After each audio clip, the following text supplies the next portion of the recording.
Praise the Lord. നിങ്ങളെ എല്ലാവരെയും blessed മോർണിംഗിലേക്ക് യേശു ക്രിസ്തുവിന്റെ നാമത്തിൽ സ്വാഗതം ചെയ്യുന്നു.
പ്രിയരെ, അനുഗ്രഹിക്കപ്പെട്ട ഒരു പ്രഭാതം കൂടെ നമ്മുടെ ജീവിതത്തിൽ അനുവദിച്ചു തന്ന വലിയവനായ ദൈവത്തെ നമുക്ക് ഒരുമിച്ച് ചേർന്ന് നന്ദി പറയാം. എത്ര പറയും, ഞാൻ നിന്നതല്ല, എൻ്റെ ദൈവം എന്നെ നിർത്തിയതാണ്. ഒന്നുകൂടെ പറഞ്ഞാൽ 2025 മെയ് മാസം 4-ാം തീയതി വരെയും എന്നെയും എൻ്റെ കുടുംബത്തെയും കണ്ണിലെ കൃഷ്ണമണി പോലെ സൂക്ഷിക്കുകയും വിടുവിക്കുകയും ചെയ്ത വലിയവനായ ദൈവത്തിന് നന്ദി പറഞ്ഞുകൊണ്ട് ഈ പ്രഭാത ചിന്തയിലേക്ക് നമുക്ക് ഒരുമിച്ച് അടുത്തു വരാം.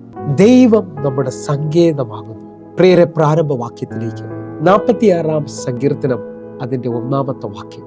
ദൈവം നമ്മുടെ സങ്കേതവും ബലവുമാകുന്നു, കഷ്ടങ്ങളിൽ അവൻ ഏറ്റവും അടുത്ത തുണയായിരിക്കുന്നു. പ്രിയരെ, പ്രഭാതത്തിൽ ദൈവം നമ്മോട് ഇടപെട്ട അനുഗ്രഹിക്കപ്പെട്ട വചനത്തിനായി നമുക്ക് ഒരുമിച്ച് ചേർന്ന് ദൈവത്തിന് നന്ദി പറയാം. ഈ പ്രഭാതത്തിൽ ഞാനും നിങ്ങളും ചിന്തിക്കുന്ന ചിന്ത ദൈവം നമ്മുടെ സങ്കേതമാകുന്നു എന്നുള്ളതാണ്. എന്നെ കേൾക്കുന്നവരെ, സങ്കേതം എന്ന് പറയുന്ന വാക്യത്തിനകത്ത് വലിയ ആഴങ്ങളുണ്ട്. ഒന്നുകൂടെ പറഞ്ഞു കഴിഞ്ഞാൽ, സങ്കേതം എന്ന പദത്തിന്റെ അർത്ഥം നിങ്ങളൊന്ന് തിരിച്ചറിഞ്ഞാൽ നല്ലത്. അഭയസ്ഥാനമെന്നും മറവിടമെന്നും ഒളിവിടമെന്നും ഒക്കെയാണ്. ശത്രുവിൽ നിന്ന് നമ്മെ കാക്കുന്ന സ്ഥലമെന്നൊക്കെ നമുക്ക് ഇതിന് അർത്ഥം പറയാൻ പറ്റും. ദൈവം എൻ്റെ സങ്കേതമാകുന്നു എന്ന് പറഞ്ഞാൽ ഇനി എനിക്ക് മുമ്പോട്ട് പോകാൻ കഴിയത്തില്ല, എൻ്റെ ജീവിതത്തിനകത്ത് എല്ലാം എതിരായി എന്ന് പറയുന്ന ആരെങ്കിലും ഈ പ്രഭാതത്തിൽ കേൾക്കുന്നുണ്ടെങ്കിൽ, പ്രിയ ദൈവമക്കളെ, നിങ്ങൾ കരമുയർത്തി എൻ്റെ കൂടെ ചേർന്ന് പറയണം, ദൈവം എൻ്റെ സങ്കേതമാണ്, അവൻ എൻ്റെ കോട്ടയാണ്. നിങ്ങളൊന്ന് ശ്രദ്ധിച്ചു നോക്കണം കേട്ടോ. പക്ഷിയെ നോക്കിയേ, മൃഗങ്ങളെ നോക്കിയേ, അവയെ ദൈവം സൃഷ്ടിക്കുമ്പോൾ തന്നെ അവയുടെ സുരക്ഷിതത്വത്തിന് വേണ്ടി അതിൻ്റെ മേളിൽ, അതിൻ്റെ അവയവങ്ങളുടെ മേളിൽ ഒരായുധം പോലെ അതിൻ്റെ അവയവങ്ങളെ ദൈവമാക്കി തീർത്തേക്കെന്ന് കാണാൻ പറ്റും. ചിലതിൻ്റെ ചിറകിൻ്റെ മേളിൽ, ചില പക്ഷികളുടെ കാലിൻ്റെ കൂർത്ത നഖം കാണാൻ കഴിയും. ചിലതിൻ്റെ അറിയാം, മൃഗങ്ങളെ ശ്രദ്ധിച്ച് നോക്കിയാൽ അതിൻ്റെ പല്ലുകൾ ആഴമേറിയ മൂർച്ചയുള്ളതായിരിക്കും. എന്ന് പറഞ്ഞു കഴിഞ്ഞാൽ, ശത്രുവിനെ ആക്രമിക്കുവാനും ശത്രുവിൻ്റെ കയ്യിൽ നിന്ന് രക്ഷപ്പെടുവാനായിട്ടും മൃഗങ്ങൾക്കും പക്ഷികൾക്കും അതിൻ്റെ ജനനത്തിൽ തന്നെ ദൈവം ചിലത് സെറ്റ് ചെയ്ത് വെച്ചിരിക്കുന്നത് കാണാൻ കഴിയും. എന്നാൽ മനുഷ്യൻ്റെ ജനനം മുതൽ നിങ്ങൾ മനുഷ്യനെ നോക്കിയാൽ അതിൻ്റെ ശത്രുവിനെ നേരിടുവാനായിട്ട് ഒരായുധവും മനുഷ്യരിൽ ഉള്ളതായി കാണാൻ പറ്റത്തില്ല. കാരണം കൈകാലുകളെല്ലാം നോർമലാണ്. ഹല്ലേലൂയ. എന്നാൽ ദൈവം മനുഷ്യനെ സൃഷ്ടിക്കുമ്പോൾ ദൈവം മനുഷ്യനോട് പറഞ്ഞു, ഞാൻ നിന്റെ സങ്കേതമാകുന്നു. ഒന്നുകൂടെ ആഴം നിങ്ങൾക്ക് മനസ്സിലാകണമെങ്കിൽ 91-ാം സങ്കീർത്തനം നിങ്ങൾ വായിക്കാൻ തയ്യാറാകണം. 91-ാം സങ്കീർത്തനം അതിൻ്റെ 1 മുതൽ 4 വരെയുള്ള വാക്യങ്ങൾ നമുക്കൊന്ന് വായിക്കാം. അത്യുന്നതന്റെ മറവിൽ വസിക്കുകയും സർവശക്തന്റെ നിഴൽ കീഴിൽ പാർക്കുകയും ചെയ്യുന്നവൻ യഹോവയെക്കുറിച്ച്, അവൻ എൻ്റെ സങ്കേതവും കോട്ടയും ഞാൻ ആശ്രയിക്കുന്ന എൻ്റെ ദൈവവും എന്ന് പറയുന്നു. 3-ാമത്തെ വാക്യം, അവൻ നിന്നെ വേട്ടക്കാരൻ്റെ കെണിയിൽ നിന്നും നാശകരമായ മഹാമാരിയിൽ നിന്നും വിടുവിക്കും. 4-ാമത്തെ വാക്യം, തൻ്റെ തൂവല് കൊണ്ട് അവൻ നിന്നെ മറയ്ക്കും, അവൻ്റെ ചിറകിൻ കീഴിൽ നീ ശരണം പ്രാപിക്കും, അവൻ്റെ വിശ്വസ്തത നിനക്ക് പരിചയം പലകയും ആകുന്നു. ഈ 91-ാം സങ്കീർത്തനം വായിക്കുമ്പോൾ ഇതാ സങ്കീർത്തനക്കാരൻ ദൈവത്തോട് പറയുകയാണ്, നീ എൻ്റെ സങ്കേതവും കോട്ടയുമാണ്, ഞാൻ ആശ്രയിക്കുന്ന എൻ്റെ ദൈവമാകുന്നു. നീ എൻ്റെ വേട്ടക്കാരൻ്റെ കെണിയിൽ നിന്നും നാശകരമായ മഹാമാരിയിൽ നിന്ന് എന്നെ വിടുവിക്കുന്നു. നിന്റെ തൂവല് കൊണ്ട് നീ അവനെ മറയ്ക്കുന്നുണ്ട്. നിന്റെ വിശ്വസ്തത പരിചയം പലകയുമാകുകയാണ്. എന്ന് പറഞ്ഞാൽ മനുഷ്യനെ പ്രൊട്ടക്റ്റ് ചെയ്യുന്ന നിലയിൽ ദൈവപിത അവൻ്റെ സങ്കേതമായി തീരുകയാണ്. നിങ്ങൾ എൻ്റെ കൂടെ ചേർന്നുകൊണ്ട് വിശ്വസിക്കാമെങ്കിൽ ഈ പ്രഭാതത്തിൽ എതിരുകളെ കണ്ട് ഭയപ്പെടാതെ, നിങ്ങൾക്ക് വിരോധമായി എഴുന്നേറ്റ് നിൽക്കുന്ന ചില പൈശാചിക ശക്തികളെ കണ്ട്, നിങ്ങളുടെ തലമുറ, നിങ്ങളുടെ കുടുംബത്തെ കണ്ട് ഭയപ്പെടുത്തുന്ന നിലയിൽ നിൽക്കുന്ന ആ എതിരുകളെ കണ്ട് ഈ പ്രഭാതത്തിൽ ഭാരപ്പെടാതെ ദൈവം എൻ്റെ സങ്കേതമാണെന്ന് പറയാൻ പറ്റുമെങ്കിൽ പറഞ്ഞാട്ടെ. കാക്കുന്നവൻ മയങ്ങാത്തവനാണ്. സദൃശവാക്യം 18-ാം അധ്യായം അതിന്റെ 10-ാമത്തെ വാക്യം പറയാണ്, യഹോവയുടെ നാമം ബലമുള്ള ഗോപുരം, നീതിമാൻ അതിലേക്ക് ഓടിച്ചെന്ന് അഭയം പ്രാപിക്കുന്നു. കർത്താവിന്റെ നാമം ബലമുള്ള ഗോപുരമാണ് പ്രിയരെ. നിങ്ങൾ വിശ്വസിക്കുന്നവരാണെങ്കിൽ എൻ്റെ കൂടെ ചേർന്നുകൊണ്ട് കർത്താവിനോടൊന്ന് പറയണം, കർത്താവിൻ്റെ നാമത്തിൻ്റെ ശക്തി ഇപ്പോൾ എൻ്റെ മേളിൽ ഒരു വലിയ കോട്ടയായി വെളിപ്പെട്ട് വരികയാണ്. ശത്രുവിൽ നിന്നുള്ള പൂർണ്ണ വിടുതൽ ഈ പ്രഭാതത്തിൽ നിങ്ങൾക്ക് വേണ്ടി വെളിപ്പെട്ട് വരാൻ പോകുക. കാരണം ദൈവം എൻ്റെ സങ്കേതമാകുകയാണ്. ദൈവം എൻ്റെ ശത്രുവിൽ നിന്ന് ഒളിപ്പിക്കുക മാത്രമല്ല കേട്ടോ. 46-ാം സങ്കീർത്തനം ശ്രദ്ധിക്കാമെങ്കിൽ ദൈവം നമ്മുടെ സങ്കേതവും ബലവുമാകുന്നതാണ്.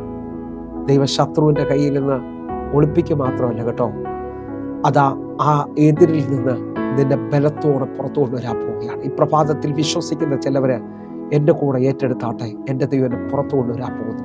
എൻ്റെ ദൈവം വീണ് കിടക്കുന്ന ആ രോഗത്തിൻ്റെ അനുഭവത്തിൽ, ആ പ്രശ്നത്തിൻ്റെ നടുവിൽ എൻ്റെ ദൈവം എന്നെ എഴുന്നേൽപ്പിക്കാൻ പോവുക. കാരണം അവൻ എൻ്റെ ബലമാ, അവൻ എന്നെ എഴുന്നേൽപ്പിക്കുന്ന ദൈവമാ. ഒന്നുകൂടെ പറഞ്ഞു കഴിഞ്ഞാൽ യെശയ്യാവ് 40-ാം അധ്യായം അതിൻ്റെ 28-29 വാക്യങ്ങളാണ്. നിനക്കറിഞ്ഞുകൂടെയോ? നീ കേട്ടിട്ടില്ലയോ? യഹോവ നിത്യദൈവം, ഭൂമിയുടെ അറുതികളെ സൃഷ്ടിച്ചവൻ തന്നെ. അവൻ ക്ഷീണിക്കുന്നില്ല, തളർന്നു പോകുന്നതുമില്ല. അവൻ്റെ ബുദ്ധി അപ്രയമത്രേ. 29-ാമത്തെ വാക്യം, അവൻ ക്ഷീണിച്ചിരുന്നവന് ശക്തി നൽകുന്നു, ബലമില്ലാത്തവന് ബലം വർദ്ധിപ്പിക്കുന്നു.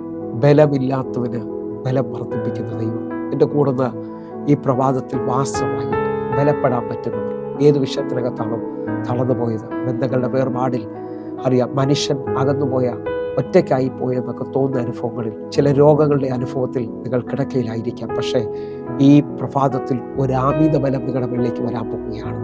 ഏലിയാവിനെ ചൂരച്ചെടിയുടെ കീഴിൽ നിന്ന് തട്ടി എഴുന്നേൽപ്പിച്ച, ഏലിയാവിനെ ആഹാബിന്റെ രഥത്തിന് മുമ്പാകെ ഓടിപ്പിച്ച യഹോവയുടെ കൈ നിങ്ങളുടെ മുന്നിലേക്ക് വരാൻ പോവുകയാണ്. ബലപ്പെടാൻ പറയുന്ന രീതിയിൽ ഇതാ ദാനിയേലിനെ തൊട്ട് വിളിച്ചുകൊണ്ട്, ദാനിയേലെ പ്രിയപുരുഷ ബലപ്പെടുക എന്ന് പറഞ്ഞതുപോലെ യഹോവയുടെ ദൂതൻ നിന്നെ തട്ടി വിളിക്കാൻ പോവുകയാണ്. ആ കാരാഗൃഹത്തിൽ കിടക്കുന്ന പത്രോസിനെ തട്ടി വിളിച്ചതുപോലെ ഈ പ്രഭാതത്തിൽ ദൂതന്റെ സന്ദർശനം നിനക്കുണ്ടാകാൻ പോവുകയാണ്. വിശ്വസിക്കുന്നവർ എൻ്റെ കൂടെ ചേർന്നുകൊണ്ട് പ്രാർത്ഥിക്കണമേ. പ്രാരംഭവാക്യം ഒന്നുകൂടെ ചിന്തിച്ചുകൊണ്ട് നമ്മൾ പ്രാർത്ഥിക്കാൻ പോവുകയാണ്.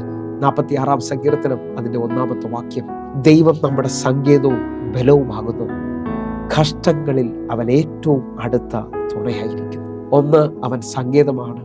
2, അവൻ ബലമാണ്. 3, കഷ്ടങ്ങളിൽ അവൻ ഏറ്റവും അടുത്ത തുണയായിരിക്കുന്നു. ശ്രദ്ധിക്കാൻ പറ്റുന്നവരുണ്ടെങ്കിൽ ഒന്ന് കര ഉയർത്തിപ്പിടിച്ചുകൊണ്ട് കർത്താവിന് നന്ദി പറയണം. കഷ്ടപ്പാടുകളിലൂടെ കടന്നു പോകുന്ന അനേകരെ ശ്രദ്ധിക്കുന്നുണ്ട്. പലവിധ കഷ്ടങ്ങൾ കാണാം. എന്നാൽ ഇനി മുമ്പോട്ട് പ്രതീക്ഷയൊന്നുമില്ലെന്ന് പറയുന്ന ആ കഷ്ട സമയത്ത് എല്ലാം തീർന്നു മുങ്ങിപ്പോകുന്ന പോലെ അനുഭവത്തിൽ നിൽക്കുമ്പോൾ സഹായിക്കാമെന്നും കൂടെ നിൽക്കാമെന്നും എന്നെല്ലാം എന്നാലും മാറത്തില്ലെന്നൊക്കെ പറഞ്ഞവർ പതുക്കെ അകലം പ്രാപിക്കുമ്പോൾ ഇതാ വചനം വിളിച്ചു പറയാണ്, കഷ്ടങ്ങളിൽ അവൻ ഏറ്റവും അടുത്ത തുണയായിരിക്കുന്നു. കഷ്ടങ്ങളിൽ എങ്ങനെ അധികമായിരിക്കുന്നതെന്ന് അറിയാവോ? ഏറ്റവും അടുത്ത തുണ. നിങ്ങൾ വിശ്വസിക്കാൻ പറ്റുന്നവരാണെങ്കിൽ അവൻ ഏറ്റവും അടുത്ത് നിങ്ങളുടെ അടുക്കലേക്ക് വെളിപ്പെടുകയാണ്. 34-ാം സങ്കീർത്തനം അതിൻ്റെ 18-ാമത്തെ വാക്യം പറയുന്നു, ഹൃദയം നുറുങ്ങിയവർക്ക് യഹോവ സമീപസ്ഥൻ, മനസ്സ് തകർന്നവരെ അവൻ രക്ഷിക്കുന്നു. നിന്റെ ഏറ്റവും വലിയ തുണയായി, നിന്റെ ഏറ്റവും വലിയ അടുത്തായി എൻ്റെ കർത്താവ് നിൽക്കുകയാണ്. ഈ പ്രഭാതത്തിൽ ഒരുമിച്ച് പ്രാർത്ഥിക്കാൻ പറ്റുമെങ്കിൽ അവൻ കരയുന്ന കണ്ണുകളിൽ നിന്ന് കണ്ണുനീര് തുടയ്ക്കുന്നവനാണ്. നയിലെ വിധവയുടെ കണ്ണുനീര് തുടച്ചതുപോലെ, ആ വഴിവക്കത്തിരിക്കുന്ന യാചകന്റെ കണ്ണുനീര് എന്നേക്കുമായി തുടച്ചതുപോലെ നിന്റെ കണ്ണുനീര് തുടയ്ക്കുന്നവന്റെ സാന്നിധ്യം ഈ മിനിറ്റിൽ നീ അറിയാൻ പോവുകയാണ്. ഒരുമിച്ചൊന്ന് പ്രാർത്ഥനയോടെ കർത്താവിൻ്റെ മുഖത്തേക്ക് നോക്കാൻ പറ്റുമെങ്കിൽ ഈ പ്രഭാതം നിങ്ങളുടെ ജീവിതത്തിനകത്തൊരു ബലമായി തീരാൻ പോവുകയാണ്. എൻ്റെ കൂടെ ചേർന്നുകൊണ്ട് നിന്നെ എഴുന്നേൽപ്പിക്കുന്ന, നിനക്ക് ഒരു വലിയ മറവിടമായി തീർന്നിരിക്കുന്ന കർത്താവ് നിനക്ക് തുണയായി നിൽക്കാൻ പോകുന്ന ഒരു പ്രഭാതമായി തീരാൻ പോവുകയാണ്. ഇതൊരു അത്ഭുത ദിവസമായിരിക്കും. കർത്താവ് നിങ്ങളെ അനുഗ്രഹിക്കാൻ പോകുന്നു. കണ്ണുകൾ അടയ്ക്കാം, പ്രാർത്ഥിക്കാം. ഞങ്ങളെ സ്നേഹിക്കുന്ന ഞങ്ങളുടെ നല്ല കർത്താവെ, പൂർണ്ണ ഹൃദയത്തോടെ എന്നെ കാണുന്ന എന്നെ കേൾക്കുന്നവർക്ക് വേണ്ടി ഞാൻ പ്രാർത്ഥിക്കുന്നു. കർത്താവെ, അങ്ങ് സഹായിക്കണമേ, അങ്ങ് തുണയായിരിക്കണമേ. ഇവരെ അവസ്ഥകൾക്ക് വ്യത്യാസം കൊണ്ടുവരണമേ. കർത്താവിൻ്റെ കരം ഇവർക്ക് വേണ്ടി വെളിപ്പെട്ടതിനായി നന്ദി. യേശുവിൻ നാമത്തിൽ ഞാൻ പ്രാർത്ഥിക്കുന്നു. കേൾക്കണം പിതാവേ. ആമേൻ, ആമേൻ. പ്രിയരെ, ഈ പ്രഭാത സന്ദേശം നിങ്ങൾക്ക് അനുഗ്രഹമാകുന്നുവെങ്കിൽ നമ്മുടെ യൂട്യൂബ് ചാനൽ സബ്സ്ക്രൈബ് ചെയ്യും, ഫേസ്ബുക്കിലേക്ക് നിങ്ങൾ ജോയിൻ ചെയ്യുകയും ചെയ്യണമെന്ന് ഓർമ്മിക്കുന്നു. അതേപോലെ തന്നെ എന്നെ കേൾക്കുന്നവരെ, എല്ലാ ദിവസവും സൂമിൽ വൈകിട്ട് 6 മണിക്ക് നമുക്ക് സൂം ആരാധനയുണ്ട്. കടന്നു വരണമേ. വലിയ ദൈവപ്രവൃത്തികൾക്കായിട്ട് നമുക്ക് ഒരുങ്ങാം. കർത്താവ് നിങ്ങളെ അധികത്തിൽ മാനിക്കട്ടെ. കർത്താവ് നിങ്ങളെ അധികത്തിൽ ഉയർത്തട്ടെ. God bless you. ആമേൻ.